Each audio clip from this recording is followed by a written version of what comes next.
Il faut noter la tenue effective de la 21e édition de la Semaine nationale de la culture du 27 avril au 4 mai 2024 qui a enregistré plus de 190 000 acteurs de la culture venus de plusieurs pays du continent et du monde.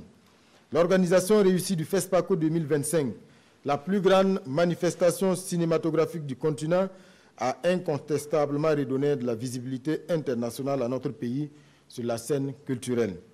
Plus de 13 500 festivaliers accrédités, dont plus de 3 500 professionnels du cinéma et de l'audiovisuel, et près de 2000 journalistes ont participé à la 29e édition du FESPACO.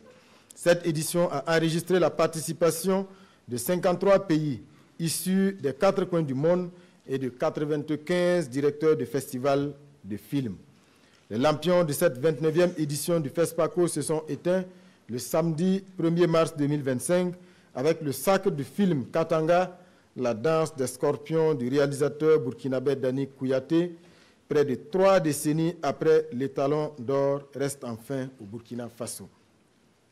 La réussite de l'organisation de la SNC, du CIAO et du FESPACO constitue un message au monde que le Burkina Faso reste un pays fréquenté et fréquentable. Par ailleurs, des réformes structurelles ont été conduites pour renforcer la promotion de nos industries culturelles et créatives.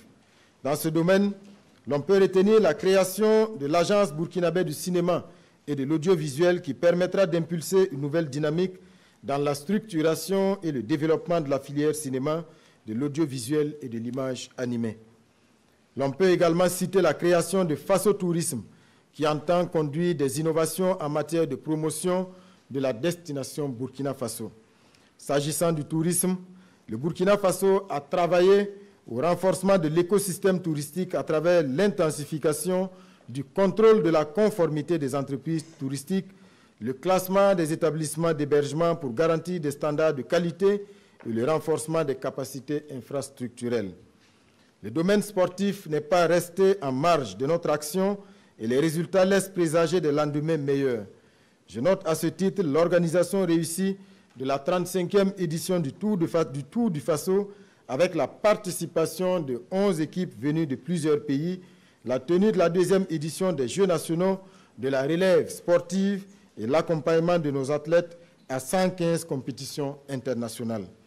Je les félicite pour les 254 médailles engrangées, dont 86 en or, 77 en argent et 91 en bronze lors des dites compétitions, et je salue la qualification des étalons seniors à la Coupe d'Afrique des Nations 2025 au Maroc, sur lesquels le peuple burkinabé fonde beaucoup d'espoir.